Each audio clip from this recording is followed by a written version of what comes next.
Niining panahon nga ang putling ebanghelyo gihagit sa mga hiwi nga pagtulunan.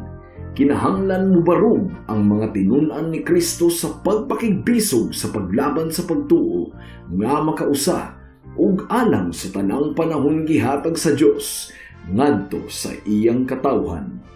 Maoy hinungdan nga namugna kining tulumanon ang putling ebanghelyo. 30 minutos nga pagsabwag sa tinuod nga ebanghelyo kauban ni Pastor Jeremias Hangad.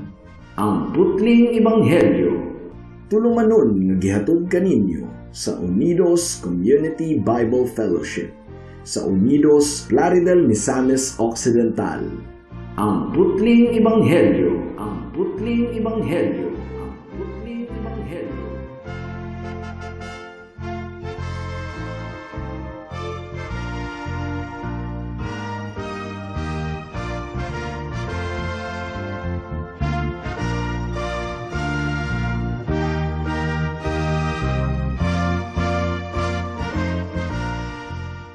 Sa dili pa kita mamalandong sa pulong sa Ginoo, tuguti ko nga magpahibalo sa mga tigpaminaw nato nga karong Agosto aduna kitay klase sa church history nga pagasugdan from August to October.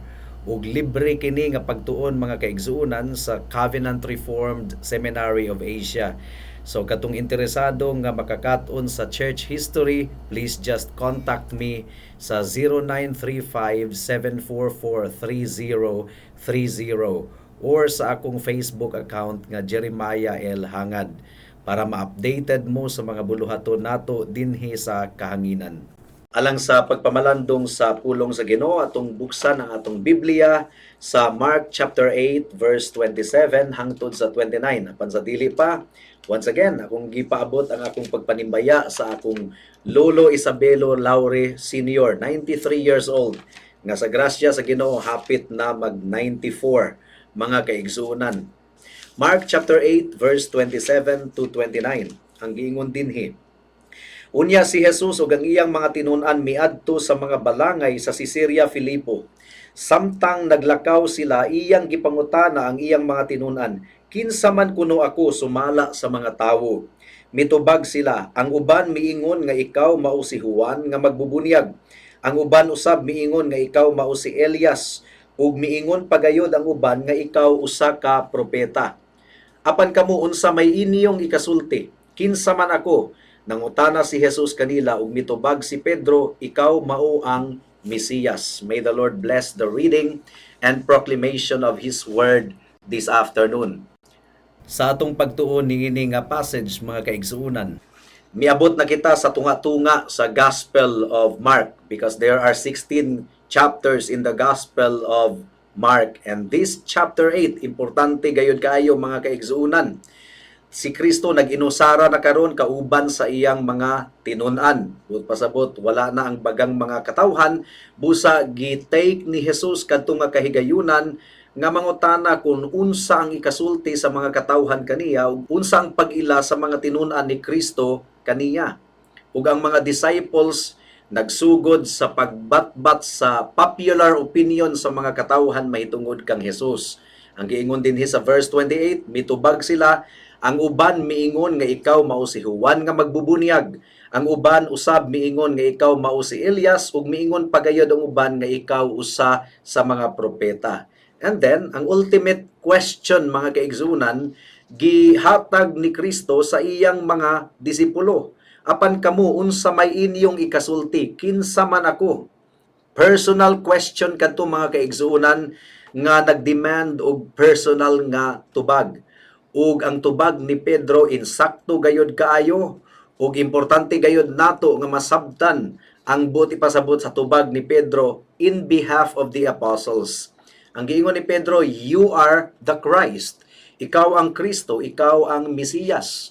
So sa pagtawag ni Pedro kang Jesus og Mesiyas o Kristo, nasayod si Pedro nga si Kristo gayud ang dugay na kaayong gipaabot nga dinihugang labawng propeta gikan sa Dios, ang Mesiyas nga gisaad sa Dios o gitagna sa mga propeta sa daang tugon. Si Kristo kadto mga kaigsuonan. O gumikan sa confession ni Peter, giingnan ni Jesus ang iyang mga disciples nga dili usa isaba-saba ang mahitungod kaniya, gumikan kay dili paandam ang mga disciples alang niini. Na-proclaim na gayod sa mga disciples that Jesus was the Messiah, human mikunsad kanila ang balaang espiritu. And for some unknown reason, mga kaigsunan, mubo ra kaayo ang sugilano ni Marcos. Mubo ra pod ang sugilano ni Lucas. Mao nga mikonsulta kita ni adtong miaging semana ug mukonsulta na usab kita karon sa sugilanon ni Matthew sa susamang kahigayunan, mga kaigsunan. Matthew chapter 16 verse 13 hangtod sa 20. So sa tubag ni Pedro, ni adto nga occasion, mga kaigsunan, ang giingon ni Pedro, ikaw ang Mesiyas, ang anak sa buhi nga Dios. So dunay duga nga the Son of the living God, ang anak sa buhi nga Dios. Mao nga si Jesus miingon kang Pedro nga bulahan kagayod Simon nga anak ni Jonas. Kay kining maong kamatuoran wala mo abot kanimo pinaagi sa bisan unsang tawhanong pamaagi. Ang akong amahan nga atua sa langit mao ang naghatag niini kanimo.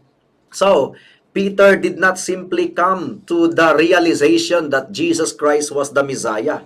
Walay tawo usab nga nagtudlo niya mahitungod niini. Kaya ang giingon ni Jesus, flesh and blood did not reveal this to you. Giablihan sa Ginoo ang kasing-kasing ni Pedro ug sa ubang mga disciples aron ilang makita nga si Kristo mao gayud ang Mesiyas, ang Kristo, ang bugto nga anak sa Dios. And at this point, controversial ang gibungat ni Kristo or gilitok sa iyang mga baba, gumikan kay gimisinterpret kini sa daghang mga grupo. Matthew chapter 16 verse 18 hangtod sa 19 ang giingon dinhi, busa sultihan ko ikaw si Pedro, ug ibabaw niining bato tukuron ko ang akong iglesia, ug bisan gani ang kamatayon dili gayud makabuntog niini. Ihatag ko kanimo ang mga yawi sa gingharian sa langit, ang imong idili dinhi sa yuta idili usab didto sa langit, ug ang imong itugot dinhi sa yuta itugot usab didto sa langit. So kini nga mga bersikulo, mga kaigsuunan, daghan na kayong interpretation niini sa kasaysayan sa kalibutan. Ug kini nga bersikuloha sa Matthew chapter 16 verse 18 ug 19, dinhi gibutang sa Romano Katoliko ang ilang doktrina, ang ilang claim, ang ilang giangkon nga si Peter kuno ang pinakaunang Santo Papa. Ug ila usab nga gi-claim nga si Pedro kuno ang bato nga gitukuran sa iglesia. Ug ilang gi-claim nga ang mga yabi sa gingharian sa Dios gitugyan ngadto kang Pedro, ug kini nga awtoridad ni Pedro gipasa kuno niya sa mga bishop sa Roma. Gipasa kuno niya sa mga successors of Peter. So kuno mga kaigsuunan. So atong konsultahon ang Biblia karon kung tinuod ba gayud kini. So una, gusto nato nga makita nga kini nga interpretation kinahanglan gayud nga atong isalikway gumikan kay dili gayud kini tinuod. Ug ikaduha, atong i-examine ang pulong sa Ginoo kung unsaon gayud nato pagsabot kini nga bersikulo. So sa mga namati kanato karon nga sukwahi ang inyong gituuhan niining pagabatbato nato karon, hinaot nga ang balaang espiritu magaabli sa kasing-kasing uhuna-huna sa matag usa ug makabaton kita og abli nga kasing-kasing, open heart and open mind aron atong paminawon ang side sa pulong sa Ginoo, ang kinatibuk ang pulong sa Ginoo. We have to scrutinize what we believe. So adunay duha ka bahin ang atong pagpamalandong ning takna sa kahaponon. Una, ang mga rason nganong atong i-reject ang Romano Katoliko nga pagsabot niini nga bersikulo. Ikaduha, ang tinuod nga interpretation sumala sa Biblia. Muuna kita sa unang punto, reasons for rejecting the Roman Catholic view. Walay tawo nga perpekto, mga kaigsuunan. Walay tawo nga infallible. Walay tawo nga dili masipyat. Nga ang tawo nga si Pedro, mao'y atong pagaisipon nga bato nga gitukuran sa iglesia, Huyang kana mga kaigsuunan, mura kita og nagtukod og balay ibabaw sa balas. Hinumdumi nga si Pedro, gilimod niya si Kristo sa makatulong higayon. So nahadlok siya, miagi siya og katalaw, mao ba kana ang bato nga pagatukuran sa iglesia mga kaigsuunan? Kining niyang huyang nga tawo nga gikasab-an ni Pablo didto sa mga probinsya sa Galacia gumikan kay hadlukanon kay si Pedro. Hadlukanon, gi-expose ni Pablo ang iyang pagkatig pakaaron ingnon. So you see, if that is the man nga maoy pundasyon sa iglesia, well, huyang kaayo ang pundasyon mga kaigsuunan. So dili gayon tinuod nga si Pedro mao ang bato. Tanawa ang verse 22 ug 23. Gibadlong ni Pedro si Jesus, gitawag ni Jesus si Pedro og Satanas. So kung si Pedro ang bato, diin gitukod ang iglesia, huyang kaayo nga bato. Mabungkag ang iglesia mga kaigsuunan. And we are not talking about organization. Kay daghan kayong mga organization, mga kulto nga organization, nga midaghan pod, ligon pod ang ilang organization. Pero dili ka na buti pasabot nga anaa sila sa kamatuoran. We are not talking about organization here. We are talking about the church. Ug ang church, mo kini ang grupo sa mga katawhan nga nakadawat sa grasya sa kaluwasan ug nagkinabuhi nga balaan, kahayag ug asin sa kalibutan. That is the church. Mao kana ang church. Dili definition sa church kung mo kay midako kayo, mikuyanap, remember ang uhong, ang mushroom, paspas kayong mudaghan, pero kung imong sipaon, dali ra kayong mulagpot. Pero ang kahoy nga nara, dugay kaayong mutubo mga kaigsuunan. What kind of church are we building? Mushroom church or nara church? Now, verse 22 and 23. Tungod niini, gidala siya ni Pedro layo sa uban o giingnan. Dili unta ka na mahitabo kanimo Ginoo, mitubag si Jesus ug miingon kang Pedro, pahawa Satanas. Usa ikaw kababag sa akong agianan, kay ang imong hunahuna sa tawo ug dili sa Dios. So, mo kini ang bato mga kaigsuunan nga gitukuran sa iglesia, huyang kaayo nga bato. Tanawa si Pedro sa Matthew chapter 17 verse 1 to 4 sa Transfiguration. Ang giingon dinhi, tapos sa unom ka adlaw gidala ni Jesus si Pedro ug ang magsuon nga si Santiago ug si Juan ngadto sa usa ka taas nga bukid. Samtang nagtan-aw sila kaniya, nausab ang iyang panagway. Ang iyang nawong misanag sama sa adlaw ug ang iyang biste mihayag sa kaputi. Unya nakita sa tulo katinunan si Moises ug si Elias nga nakigsulti kang Jesus. Si Pedro miingon kang Jesus, Ginoo, maayo nga ania kita dinhi kung gusto ka magbuhat ako dinhi ug tulo ka tulda. Usa alang kanimo ug usa alang kang Moises ug usa alang kang Elias. So you see, wala gyud gahuna-huna si Pedro sa iyang gipamulong. Nagtuo siya nga si Elias ug si Moses nga nagpakita kang Jesus atong tungura, mga espiritu na kadto sila, mga kalag, balaan nga kalag. Nagtuo siya nga nanginahanglan og payag diin mupuyo sila didto aron dili sila matugnawan og mahanginan. Peter had a very faulty understanding. Ug mo ka na ang bato, diin ang iglesia pagatukuron mga kaigsuunan. Unya, misulay si Peter sa pagprolong sa kahimayaan nga ilang nakita. So wag yun masabti ni Peter nga after ni adto mauna ang paglansang ni Kristo didto sa cross. Kinahanglang ilansang si Kristo didto sa cross aron kita makabaton og kaluwasan mga kaigsuunan. Matthew chapter 18 verse 21. Unya miduol si Pedro kang Jesus ug nangutana, Ginoo, kun ang akong igsuon kanunay makasala kanako, hangtod kapila ko man siya pasayloon, kapito ba? Wag yun masabti ni Pedro ang kamatuuran nga ang kapasayloan nga atong ihatag sa uban walay sukod. Kinahanglang walay sukod, kinahanglang mupasaylo gayud kita mga kaigsuunan tungod kay si Kristo sa matag adlaw nagapasaylo sa tanan natong mga kasalanan kung kita maghinulsol sa iyang atubangan. So ang punto niini mga kaigsuunan, dili perpekto si Peter, dili siya infallible. kung dili perpekto si Pedro ug kadaghan gayud kayo napandol sa Biblia, ang iyang mga successor kunuhay, ang iyang mga gibinlan kunuhay, infallible ba?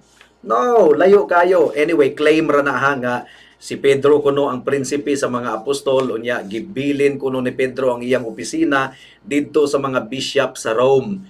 Claim ra na sa mga obispo didto sa Roma.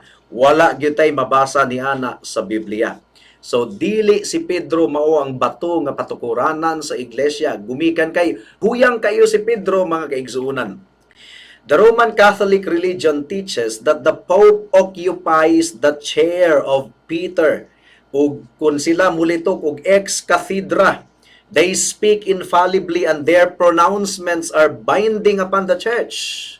Ug kung dili kuno nato dawaton kini nga pagtulunan, tunglohon kuno kita. Mo kini giingon sa First Vatican Council. So then, should anyone which God forbid have temerity to reject this definition of ours, let him be anathema. Kaningbot pasabot sa anathema, mahibo kunong tinunglo mga kaigsunan. Oh, manunglo di ay. Mga kaigsunan, dili gyud nato kini madawat gumikan kay kung ang iglesia itukod sa huyang nga tawo nga si Pedro, mabungkag kini. Salamat na lang gumikan kay si Pedro dili mao ang bato. Si Kristo mao ang bato mga kaigsuunan, dili si Pedro.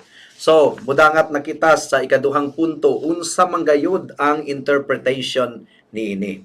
Ang interpretation niini mao ang confession ni Peter katong gilitok niya sa iyang baba. In a sense, si Pedro usa sa mga pundasyon sa Kristyanismo gumikan kay siya ang pinakaunang naglitok nga si Kristo ang Mesiyas, ang anak sa buhi nga Dios. Isa siya sa mga pioneering nga militok niadto sa iyang baba. Pero dili bot pasabot nga si Pedro ra ang militok gumikan kay ang mga kauban niya nga mga apostoles miangkon usab nga si Kristo mao ang Mesiyas. Matod pa ni William Hendrickson, Peter was first among equals. Gimantala sa Biblia mga kaigsuonan nga ang iglesia gitukod sa pundasyon sa mga apostoles. Usbon ko, mga apostoles. So ang pundasyon sa iglesia katong tuang confession, unang mga tao nga mi-confess nga si Kristo mao ang Mesiyas, dili lang si Pedro kundi mga apostoles. Ang giingon din ho, ang iglesia gitukod sa pundasyon sa mga apostoles. So dili lamang si Pedro kundi mga apostoles. Together with Peter, they were among the pioneering confessors of the truth nga si Kristo mao ang Mesiyas, ang anak sa buhi nga Dios. Again, ang iglesia gitukod sa pundasyon dili lamang kang Pedro kundi sa mga apostoles. Mo kini giingon ni Pablo sa Ephesians chapter 2 verse 20 hangtod sa 22. Ang giingon dinhi, gitukod kamo diha sa sukaranan nga gipahimutang sa mga apostoles ug sa mga propeta. Ug ang bato nga gisukaran mao si Kristo Jesus. Diha kaniya gitukod ang tibuok balay hangtod nga mahimo kining balaang templo sa Ginoo. Uban sa tanang magtutuo, kamo usab nahiusa ngadto kaniya diin nagpuyo ang Dios pinaagi sa iyang espiritu. So ang bato mga kaigsuonan, ang pundasyon sa iglesia mao kadtong kamatuoran nga gilitok ni Pedro that Jesus Christ is the Messiah, the Son of the living God. Ug dili lang si Kristo ang pioneering foundation sa church, kundi ang mga apostoles ug mga propeta uban sa mga magtotoo nga militok usab nga si Kristo mao ang Mesiyas, ang bugtong Dios ug manluluwas, ang anak sa buhi ug tinuod nga Dios. Ang iglesia wala gitukod sa persona ni Pedro isip usa ka individual. Ang iglesia gitukod sa kamatuoran katong gilitok ni Pedro sa iyang baba. Mao kadto ang foundation mga kaigsuonan, doktrina, kamatuoran ang foundation. Dili tawo ang pundasyon. Can you imagine tawo ang pundasyon sa iglesia? Huyang kayo. Og Daghan kayong higayon nga si Pedro napandol sa Biblia. Napandol gyud si Pedro. Siya ang matang sa tawo nga paspas kayong mugana ang baba wa pamigana ang iyang utok. Migana na ang iyang baba. So, hinaot nga nakita nato kini mga kaigsuonan. Jesus Christ alone is the rock. Si Kristo lamang ang bato. Dili tawo ang bato nga tukuran sa iglesia. Ang giingon ni Jesus, and I tell you that you are Petros. Petros sa Greek language. But pasabot, gamay nga bato. And upon this Petra, ang Petra mga kaigsuunan, dako kaayo nga bato. And I tell you that you are Petros, gamay nga bato, and upon this Petra, dako nga bato, higante nga bato, pagatukuron ko ang akong iglesia. So there is a play of word dinhi. Si Pedro gitawag og Petros, but pasabot gamay nga bato. Ang patukuranan sa iglesia Petra, dako kayo nga bato, higante nga bato. Ug di ba? Bisag pakliu nato ang ubang mga bahin sa Biblia, consistent gayud kaayo nga ang Dios mao ang bato, si Kristo mao ang bato. For instance, 1 Corinthians 10:14 ang giingon dinhi, ug nanginom sa tubig nga espirituhanon kay nanginuman sila gikan sa espirituhanong bato nga mikuyog kanila og kadtong batuha mao si Kristo. So nakita ninyo mga kaigsuonan, kinsa ang bato? Si Kristo. Si Kristo mao ang bato. Dili si Pedro. Ang bot pasabot sa Petros sa Greek language, gamay nga bato. Kaning dali ra kayo ibalibag, dali ra ipalantig, dali ra ilabay, dali ra mapandol mga kaigsunan, dali ra muligid. Si Pedro pod mismo, iyang giangkon sa 1 Peter chapter 2 verse 8 nga si Kristo mao ang bato. Nang giingon diri 1 Peter 2:8, ang laing bahin sa kasulatan nag-ingon, kini mao ang bato nga makapandol sa mga tawo, ang dakong bato nga makapukan kanila, ug si Kristo ang gihisgutan ni Peter. Si Peter na mismo ang nag-angkon nga dili siya mao ang bato, si Kristo mao ang bato. Romans chapter 9 verse 33 ang giingon dinhi, sumala sa kasulatan, gibutang ko sa sayon ang usa ka bato nga makapandol, usa ka bato nga kapandulan nila, apan ang mutuo kaniya dili gayod maulawan. Si Kristo kini mga kaigsuonan, dili gayod si Pedro. Pinadayag kapitulo 6 bersikulo 16 ang giingon dinhi, nagpanawag sila sa mga bukid ug sa mga bato, tumpagi ug salipdi kami gikan sa panagway, sa naglingkod sa trono ug gikan sa kapungot sa nating karnero. So, si Jesus Christ ang buhing bato, mga kaigsuonan. And throughout the Old Testament, bisan pag atong paklion ang Old Testament, ang Dios mao ang bato. Ang Ginoo mao ang akong bato ug kuta. Ang Dios nga akong dalangpanan, 2 Samuel 22 verse 2. Ang Ginoo mao ang akong gisaligan kay siyang nanalipod, nagluwas ug nagtago kanako gikan sa kakuyaw. So nakuha ninyo mga kaigsuonan, Jesus Christ is the rock. Dili gayon in tawo ang bato nga tukuranan sa iglesia. Kay kung isalig nato sa tawo ang iglesia, matumpag kini, matumba kini. The idea that the church as a great building built upon Christ, si Kristo ang patukuranan sa iglesia, tibuok New Testament nagtudlo niini. Si Pedro mismo ang nagsulti. 1 Peter chapter 2 verse 4 to 8. Paduol kamo sa Ginoo ang buhing bato. So kinsa ang buhing bato? Matud pa kang Pedro, dili siya, kundili ang Ginoo. Paduol kamo sa Ginoo ang buhing bato nga gisalikway sa mga tawo, apan gipili sa Dios ug iyang giisip nga bililhon. Sama sa mga batong buhi, panuol kamo og ipagamit ang inyong kaugalingon aron pagtukod sa espirituhanong templo diin mag-alagad kamo, ingon nga balaang mga pari nga maghalad sa espirituhanon ug makapahimuot nga mga halad ngadto sa Dios, pinaagi kang Hesukristo.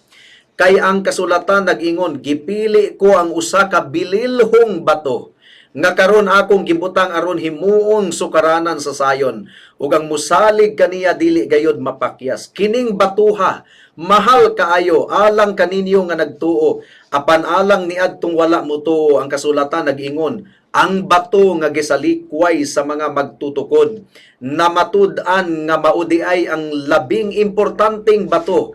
Ang laing bahin sa kasulatan nag-ingon, kini mao ang bato nga makapandol sa mga tawo, ang dakong bato nga makapukan kanila. Napandol sila kay wala man sila mutuo sa pulong sa Dios, ug mao kini ang gitagana sa Dios kanila.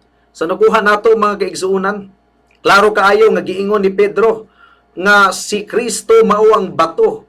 Naunsa mahinuong pagkaunsaa nga si Pedro naman kunuhay ang nahimong bato.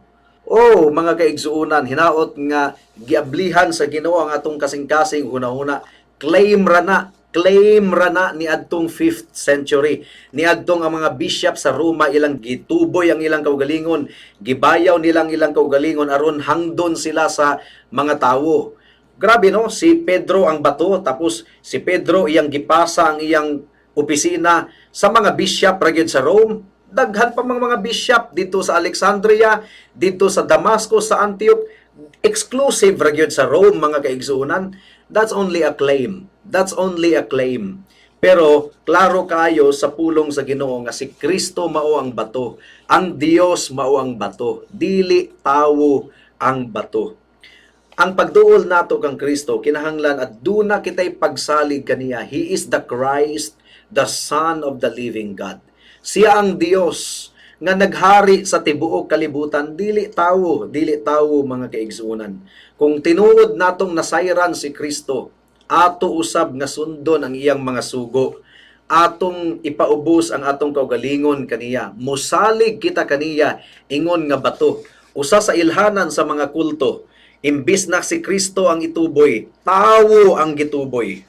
Pero sa atong pagpangwali sulod sa 4 ka tuig na karon mga kaigsunan, wala gayoy makaakusar nga tawo ang atong gituboy dinhi sa kahanginan, kundili ang atong Ginoong Hesukristo lamang. Gumikan kay siya lamang ang bugtong Dios ug manluluwas. So kung atong ilhon ang tawo ingon nga pundasyon sa iglesia, atong gikuhaan, giilugan nato si Kristo sa iyang katungdanan. Si Kristo lamang ang bato. Diin ang iyang iglesia natukod. O kung ang iglesia mulig-on, kinahanglan padayon natong imantala si Kristo sa tanang mga katawhan. The church is built upon the rock who is Jesus Christ. The church is built upon the profession that Jesus Christ is the rock. Ug mo kini ang gikumpisal sa mga apostoles nga si Kristo lamang ang bato. Bisag si Pedro miingon nga si Kristo lamang ang bato. Si Pablo miingon nga si Kristo ang bato. Ug ang tibuok kasulatan nag-ingon nga ang Dios ang bato. Ngano man intawon nga ato mangihatag sa tawo kana nga titulo. Pamalandungi kini mga kaigsuonan. Sa katapusan, makasasala ikaw higala. Nahailalom ikaw sa tunglo sa Dios ug kapungot sa Dios. Kung walay bato nga tigpanalipod kanimo, alaot ikaw sa adlaw sa paghukom. Tago sa bato nga mao si Kristo. Ang iyang dugo ug pagkamatarong, iyang ihugas kanimo ug iyang isulob kanimo kung ikaw musalig kaniya. Mudangop kaniya ingon nga buhi nga bato sa atong pagtuo, mga kaigsuonan, mga kahigalaan. Ug ang giingon sa Biblia kining batuha si Kristo. Makapapandol kini, pero andam kining musapupo sa mga tawo nga mudangop kaniya. Bisag kinsa ang muduol kaniya, dili gayud niya isalikway. Pamalandungi kini mga kahigalaan. Usbon ko, dili tawo ang pundasyon sa iglesia, kundili si Kristo lamang. Siya ang bato, si Kristo mao ang bato. Magampo kita. O Lord, salamat kaayo sa imong pulong ning takna sa kahaponon, bugat, ug dili kasagara namo nga mapamatian dinhi sa kahanginan, pero gumikan kay among giganid sa pagtuon ang Book of Mark, maagian gayod namo kini. Salamat o Dios ug hinaot nga nahigmata ang mga kaigsuonan nga dili tawo ang bato, Dili tawo kun dili si Kristo lamang ang bato ug kang Kristo natukod ang iyang iglesia. And if we want our churches to grow, we have to trust in Christ alone and we have to keep on proclaiming the Lord Jesus Christ alone. Tabangi kami, O Dios, nga masabtan namo kining mga butanga. In Jesus name we pray. Amen. Alang sa dugang nga mga pangutana, mahimong mo text kang Pastor Jeremias Hangad sa 0935 744-3030.